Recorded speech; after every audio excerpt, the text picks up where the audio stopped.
Our other top story tonight is a political and policy juggernaut shaking the Democratic Party, the AOC effect. Congresswoman Alexandria Ocasio-Cortez has been in office about 3 weeks, but her ideas and what she represents are having a huge impact. Consider a rookie legislator who is legally too young to run for the Senate, let alone the White House, now has potential candidates reacting to her and criticizing her economic agenda.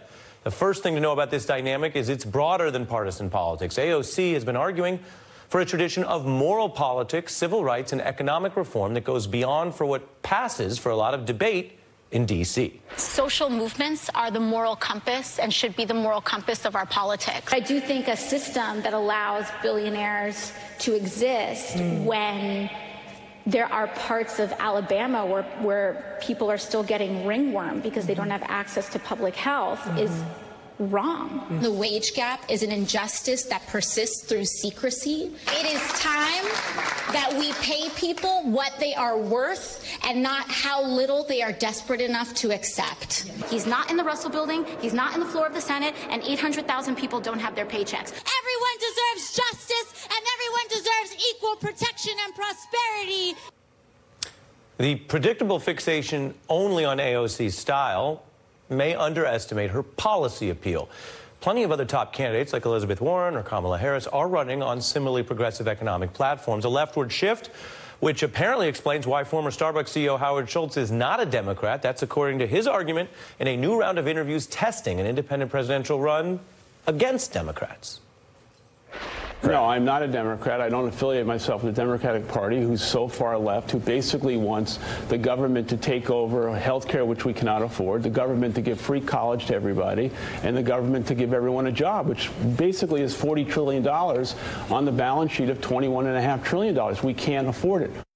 I'm going to hear from a very rich person in a moment, but first, a very rich person in ideas. Thank you. Liz Plank, host of Vox Media, is considered a friend of the beat. Thanks for being here. Thanks for having me. I mentioned that because class is such a big part of this, and we have a very rich person on deck. When it comes to AOC versus Howard Schultz as a potential billionaire running against Democrats, what is important, do you think, about the ideas she's advanced? Right. Well, I think, first of all, Howard Schultz running for president is kind of like Ja Rule organizing another music festival. Like, I don't know who no one needs this right now.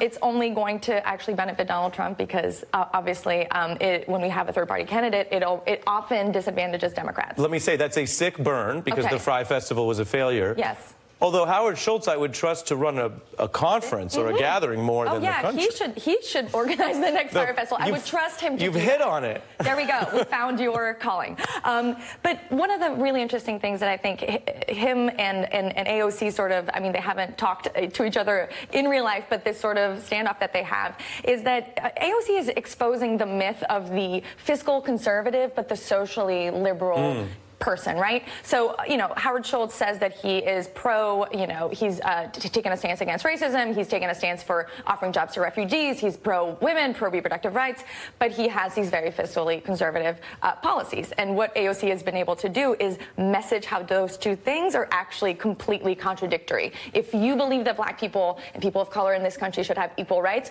you have to be supporting them having equal access to health care, to jobs, to opportunities. Same goes with people with disabilities. You can't go on TV and say we want to take off their entitlements. You have to support those benefits. It's so interesting to hear you analyze that after watching her talk in the arc of moral politics, right? Yes. Because Martin Luther King is remembered for civil rights, and yet the organizing he was doing was all about black power and black economic capital and uniting with labor and organizing union walkouts in the Midwest, all of that. I want to show for you some of the praise AOC is getting today. Listen to this. MAGA fans saying she's effective. A prominent political advisor says she has something that you can't coach. You either have it or don't. She has it big league. And then this, gameness, grit, determination, fighting spirit. Compliments from none other than Steve Bannon for AOC today. Interesting. Running for president as a centrist independent. we started hearing. No, your thoughts. Okay, wow, that wasn't just in my head. Yes, well, one of the things that AOC is so good at is that she's really good at messaging the Democratic Party's position on many issues. Of course, she's more to the left than what we would expect, but she's really good at messaging ideas that are actually popular, right? So if you think about taxation and the proposal that she's making, first of all, when it comes to, taxing very highly rich people and the 70%.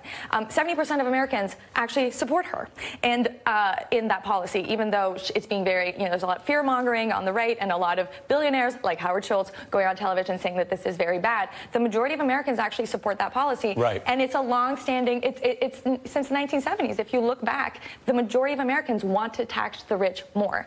AOC is able to communicate that message and make that exciting for people who may have not normally been on board. And as you say, in a way that appears to be impacting some of these billionaires. Now, as promised, I want to raise the net worth of the segment. Do you like this or not? No. Too much? You're on fire. No, never. So before I bring in this next guest, take a listen. Howard Schultz responding to the criticism he gets about being a billionaire. I've also been criticized for being a billionaire. Let's talk about that. I'm self-made. I grew up in the projects in Brooklyn, New York. I thought that was the American dream. I'm joined by entrepreneur and venture capitalist Nick Hanauer. He has debated the minimum wage with Howard Schultz. He's the host of a podcast, Pitchfork Economics. And as mentioned, you're a very rich guy. You've been open about that. Yes, exactly. You say there's something wrong with what Howard Schultz is doing. What is it?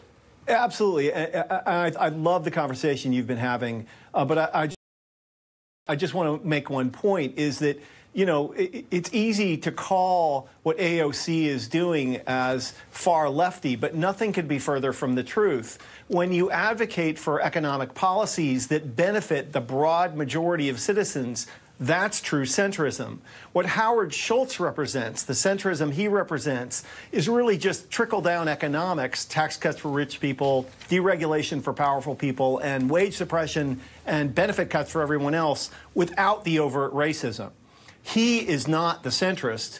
AOC is the centrist. And I think one of her great advantages is she is young enough not to be captured by the neoliberal lies that have framed so much of the politics, by the way, in both the Republican and Democratic Party. That's so important what you're saying, because that always comes up when there's debates about what's happening in the Democratic Party, and there's a kind of a tailwind underneath whatever might be an open debate, and people have different views on this, and the tailwind is the incredible power of the donor class, as you know. Yes. And so take a listen to your point for you and then Liz, to AOC talking about working in the service industry. I mean, Howard Schultz does employ a lot of people in retail. She talks about actually doing that kind of service job. Take a look. Right.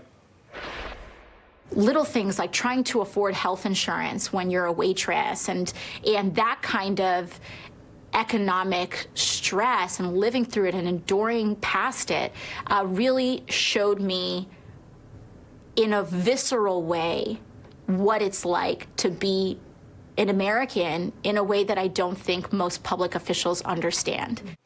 Do you agree with that, Nick? And then Liz. Yeah, 100%. And here's the important point that I think is underappreciated, is it's not just the economic reality that's the problem, it's the narrative that has captured the brains of so many people in the Democratic Party.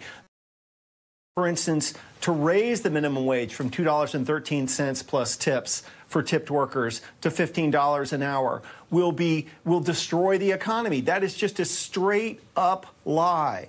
There is nothing further from the truth. And the most pernicious thing about trickle-down economics is not the belief that if the rich get richer, that's good for the economy. It is the belief that if poor people get richer, that will be bad for the economy. And finally, we have some political leaders like AOC who are willing to confront those lies and to confront people like Howard Schultz. Liz? Yeah, if I can just agree, I think everything that she's saying is not radical at all. If you go to many other countries, I'm actually a survivor of Medicare for All. I'm as a Canadian, and I can tell you it's pretty great. Is that why you're so nice? Because you're Canadian? Yeah, it's the free health care. It's great. Nick, do you think, the last question, since you've crossed paths with him in those Seattle circles, Nick, briefly, do you think he will run or he'll ultimately drop out as he comes into contact with more of this debate? you know, I don't know. I found it astounding that he was going to run as an independent. The smartest people in the country have looked at that, and there is zero chance you can win as an independent.